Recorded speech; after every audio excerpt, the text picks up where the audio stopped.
Estimados alumnos, alumnas del curso de Biología Social, que tengan ustedes muy buenos días. Según lo conversado en la última clase, quiero añadir algunos conceptos básicos a la introducción que hiciera a la obra de la filósofa Hannah Arendt en la última clase que tuvimos. Ahí les dije a grandes rasgos cuáles habían sido sus preocupaciones centrales, el origen de su asombro por lo que vivió, los totalitarismos de su tiempo, su intento de comprender, su sorpresa, su concentración en lo que ella llama la vita activa, que es de lo que se ocupa justamente la condición humana, su afán de comprender. Ella se definía a sí misma como una comprendedora, según creo les había dicho. Entonces, en la condición humana, lo que ella quiere hacer, Arendt vivió entre 1906, nació en Alemania, murió en 75 en Nueva York, ustedes saben, en el exilio, finalmente obtuvo la nacionalidad norteamericana, desarrolla ahí toda su obra en inglés, siendo ella alemana y muy pegada a su lengua, digamos. Hay una famosa entrevista donde le preguntan qué cosa queda solo queda la lengua materna. Leía mucha poesía alemana, en fin, pero tenía buenos amigos que le ayudaban a corregir, a dictar, porque toda su obra la produjo, toda su obra en general la produjo en inglés. El capítulo 2 que ustedes están leyendo del libro La condición humana, como les decía, es un primer libro sistemático luego de sus intentos de comprender el totalitarismo, en la famosa obra de Los orígenes del totalitarismo. En la condición humana ella explora lo que llama la vida activa humana, que la diferencia de la vida contemplativa, aquella que reclama de alguna manera cierto tipo de tradición filosófica, ella quiere concentrarse en la capacidad humana de desplegar una actividad entre y con los otros seres humanos. Y por ello habla de la condición humana, y esa condición humana es variada, tiene muchos aspectos. La primera condición humana, y esto es mucho de la tradición fenomenológica en la que ella se formó, fenomenológico-existencial, la finitud, ¿no? El hecho de que los seres humanos nacemos y morimos. Esa es nuestra condición humana básica, digamos, la famosa natalidad y mortalidad. Eso es muy interesante porque Arendt va a decir que lo propio de la acción humana está vinculada a la idea de natalidad. Cada ser humano que viene es una promesa de poder hacer algo nuevo, algo distinto, de iniciar algo no previsto.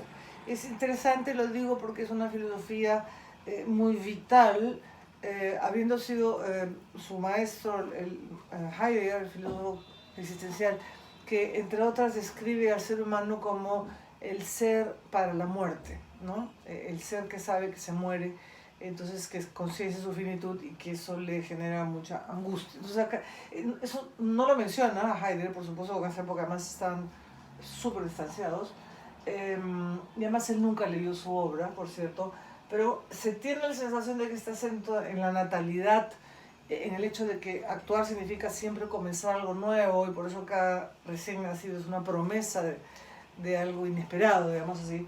Es como una respuesta silenciosa al ser para la muerte de Heidegger, que como sabemos fue su maestro, entre otras cosas. Entonces, dicho esto, esa condición básica que es la natalidad y la mortalidad, o sea, la finitud humana, quisiera brevemente, como introducción al libro, al capítulo 2 que ustedes están leyendo, que me parece un capítulo lleno de ideas fundamentales, habla de otras tres condiciones humanas a las que responden distintas formas de actividad, ¿no? Condiciones básicas del ser humano,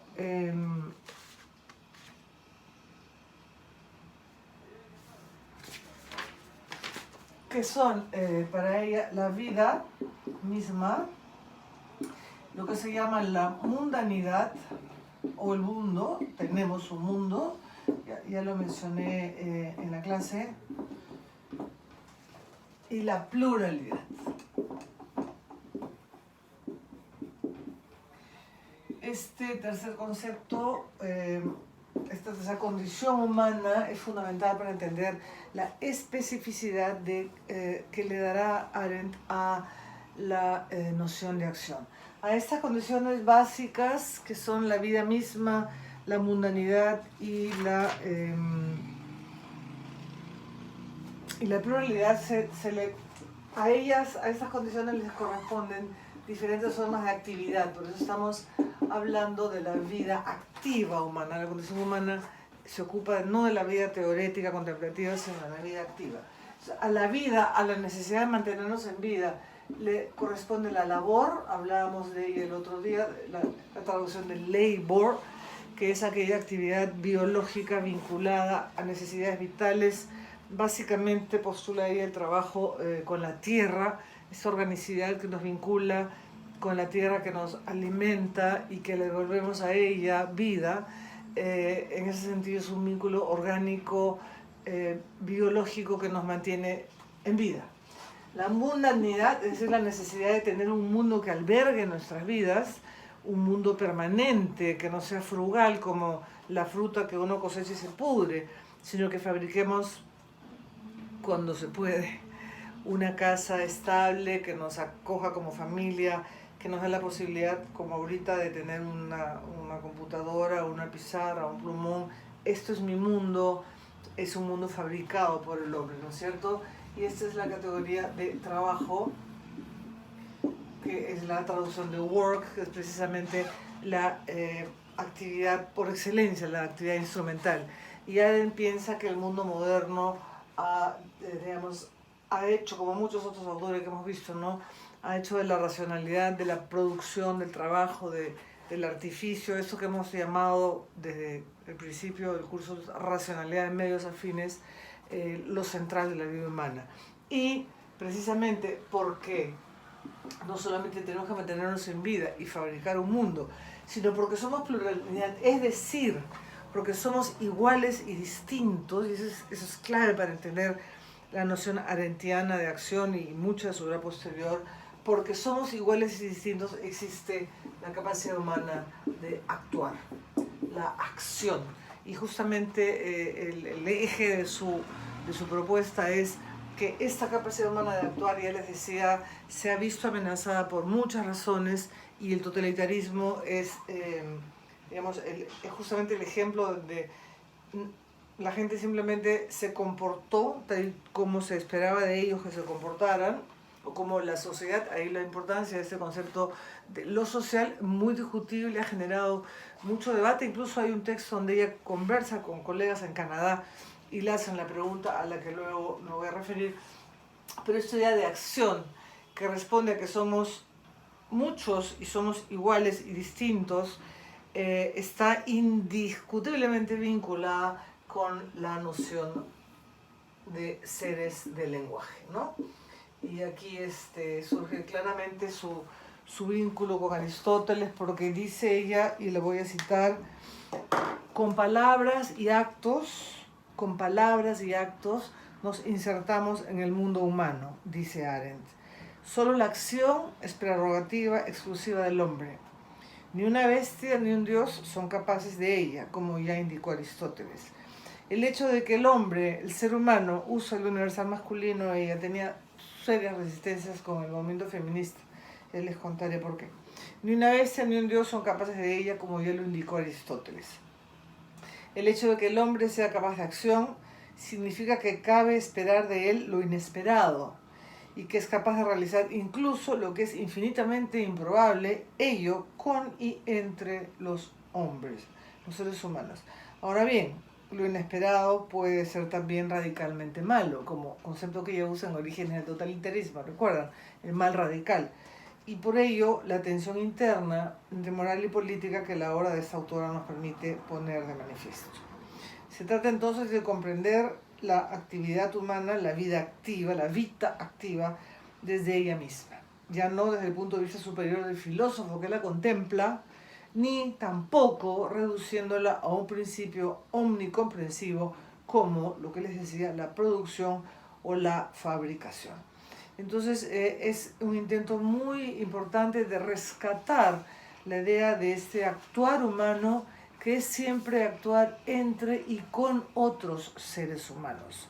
Y en la medida en que hay otros seres humanos involucrados, precisamente les decía que Arendt caracteriza la acción por su extrema fragilidad, porque tenemos que actuar entre varios, tenemos que ponernos de acuerdo, es frágil porque no podemos borrar lo hecho y tampoco anticipar los resultados. Entonces, ante esta fragilidad del actuar, muchas veces las personas prefieren abstenerse, dedicarse a su vida privada, a sus actividades sociales, de mercado, de consumo, de producción, y dejar la acción para unos cuantos, ¿no? Lo cual es, según ella, muy peligroso porque precisamente pueden pasar las cosas que pasaron en el siglo XX, ¿no? Cuando no se actúa en el sentido de irrumpir, de acción colectiva.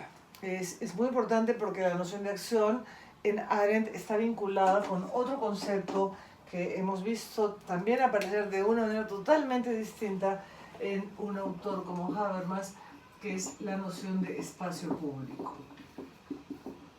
Solamente allí donde generamos espacios de interacción es que podemos actuar en conjunto, ponernos de acuerdo y pasar a la acción colectiva, ¿no? Esa es una concepción muy importante. Habermas en un texto dedicado a la concepción arendtiana de poder como acción colectiva, que requiere de esas existencias, de la existencia de estos espacios públicos, espacios, dice Arendt, de aparición donde nos mostramos y hablamos y actuamos, es decir, donde aparecemos frente a otros. Es muy interesante. Justamente les decía cómo pensar ahora la idea de espacio público, que en Habermas desarrolla toda una teoría de la opinión pública muy importante. En Arendt la idea de la generación de poder, la generación de consensos que permitan pasar a la acción concertada es muy importante. Yo tuve una imagen muy fuerte, escribí alguna vez un trabajo sobre, por ejemplo, la caída del muro de Berlín, ¿no?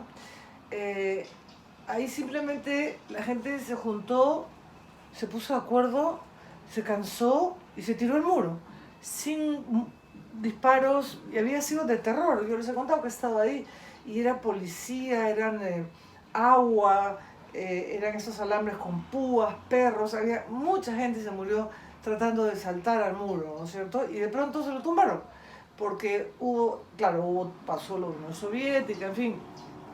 Pero de pronto la sensación es que ya basta y nos matan a todos o nos dejan tumbar esto y volver a ser. Y les costó mucho, pero Alemania se unificó. Y hay fotos bien impresionantes de mucha gente sentada en el muro y abrazándose con la policía. O sea, me hizo pensar mucho en esta noción arendtiana y habermasiana, guardando las distancias, de la necesaria existencia de espacios de concertación que permita pasar a la acción colectiva, que no tiene que ser necesariamente tumbarse un muro, ¿no es cierto? Pero sí, por ejemplo, recuerdo las primeras manifestaciones que hubo contra el fujimorismo, ¿no? O sea, comenzamos a salir todos a la calle, o sea, decir, suficiente, ¿no es cierto? Entonces, ese sentido de acción como mostrarse, como lo que ahora se trabaja, por ejemplo, en los conceptos de desarrollo humano recientes, como la capacidad humana de agencia, son muy importantes e implican una noción de igualdad ciudadana que para Arendt es sumamente importante. Ella tiene una definición de ciudadanía como el derecho a tener derechos. Ciudadanía como el derecho a tener derechos, porque puede uno leer la declaración, la Constitución peruana, y efectivamente dice que todos tenemos derecho a la educación y a la salud, pero no los tenemos. Entonces no somos ciudadanos en el sentido pleno en que tenemos el derecho a tener esos derechos. Entonces creo que conceptos como estos nos ayudan también a pensarnos como sociedades, ¿no es cierto? La idea de la filosofía es eso, ¿no? Que los conceptos nos ayuden a comprendernos. Y creo que el esfuerzo arendtiano es muy importante para tratar de insistir en lo importante que es que seamos seres de discurso y de acción, que seamos iguales y diferentes, y por eso tenemos que ponernos de acuerdo, por eso tenemos que hablar. No somos iguales en el sentido de de naturaleza humana que se repiten todos de manera... Pero sí somos iguales, por ejemplo, que tenemos lenguaje, ¿no? Entonces, eso nos hace seres capaces de acuerdo, siempre y cuando hayan esos espacios donde podamos mostrarnos unos a otros. Habría que estudiar cuánto, por ejemplo, las redes en las que todo el mundo dice lo que quiere, realmente son espacios de concertación. Y ha habido casos, ¿sí?, de pasar a la acción colectiva, pero convocado en redes, actos convocados en redes importantes, pero bueno, es un fenómeno a ser estudiado, ¿no? E importante para ser estudiado. Entonces, tenemos acá, y en el capítulo que ustedes leen, una importante distinción entre lo público, como el espacio que permite la acción concertada, lo privado, que es el ámbito del desarrollo de la vida, que era anteriormente el ámbito de la satisfacción de la vida, necesidades, de la satisfacción de las necesidades, y que con el surgimiento de la modernidad se ensancha esta esfera intermedia que llamamos sociedad, que Hegel llamó sociedad civil, donde las relaciones son relaciones impersonales, son de consumo, en fin, de mercado, de producción, donde se satisfacen o no, dependiendo de los recursos que uno tenga, las necesidades, y ese es un poco el tema que ustedes están leyendo. Arendt pensó en un momento que, por ejemplo, el feminismo era un movimiento demasiado social y no era de su gran simpatía. Miren, ha vivido hasta el 75, donde ya había, y fue la primera mujer en tal universidad, y fue la primera mujer invitada a Berkeley, la primera mujer invitada a KJ, y cada vez que le preguntaban cómo se sentía ser la primera mujer en tal cosa, decía, no, como en el verano, no es porque soy mujer, simplemente porque soy una profesora, ¿no? Nunca tuvo mayor predilección por feminismo, como por una serie de otros movimientos también. Y ahí les contaba este coloquio interesante en Canadá, donde le preguntan, bueno, le dicen esta distinción como la de labor y trabajo, ¿no? También es un poco complicado distinguir, como les decía en clase también, cuánta tecnología ya no hay incorporada en el trabajo con la naturaleza, ¿no es cierto? O cuánto lo estamos destruyendo, además, ¿no? Justamente alguien preguntaba el otro día si en el reconocimiento, Ana me parece, si en el reconocimiento entonces vamos a incluir a la naturaleza, y terminamos conversando de que de repente sí pensar en las generaciones futuras, ¿no es cierto?, donde hay una relación de sujeto a sujeto, aunque no exista. Y justamente era algo que acaba de transcurrir, yo no podía asistir, el Congreso Mundial de Desarrollo Humano, entendido como capacidades, y uno de los temas fundamentales ha sido la naturaleza, la descomposición de la tierra, el calentamiento. Están introduciendo con mucha fuerza en el enfoque del desarrollo humano como desarrollo de capacidades y libertad, el Amartya Sen, justamente el tema de, acaba de terminar, ayer éramos en una reunión y salían de, todo ha sido por Zoom, por supuesto, y estaban los que estuvieron ahí participando impresionados de cómo se está buscando incorporar este tema en la agenda del desarrollo humano, que tiene que ver con la agencia humana en este sentido, capacidad destructiva, ¿no? Entonces se le pregunta a ella, bueno, pero ¿cómo, por ejemplo, problemas sociales de necesidad se transforman en problemas políticos, ¿no es cierto? ¿Cómo mantienes una distinción tan tajante entre lo social y lo político? Y ella dice, bueno, sí, es cierto, en distintas épocas problemas sociales pasan a ser políticos. Y yo recuerdo que en algún texto yo ponía justamente el ejemplo de los comedores populares que ahora están renaciendo, ¿no? El comedor popular era una organización de mujeres o los comités de vaso de leche, a satisfacer una necesidad, ¿no es cierto?, que se debería resolver en la casa. Uno debería poder todo niño tomar su leche en su casa antes de ir al colegio, ¿no es cierto? En este país no se puede. Entonces, eso que debería ser privado pasa a ser social, por la necesidad y porque las mujeres se organizan. Y luego se convierte en un tema de agenda política del municipio de Lima. Me acuerdo, Barrantes hizo de eso un tema fundamental de su agenda política. Entonces, es interesante cómo estos conceptos ayudan a entender dinámicas sociales que pasan de lo privado a lo social, de lo social a lo político. No tiene que ser uno u otro tan radicalmente como parecería uno a veces entender por los textos, pero sí quiere mostrar esa complejidad de las esferas de nuestras vidas, ¿no? En todo caso, la acción requiere de otros y otras distintos pero iguales que hablen y que generen esos espacios de aparición y de acción. Bueno, espero que con esto les haya aclarado un poquito más el panorama y ya el control será el día miércoles y conversamos luego. Muchísimas gracias y que tengan un estupendo fin de semana.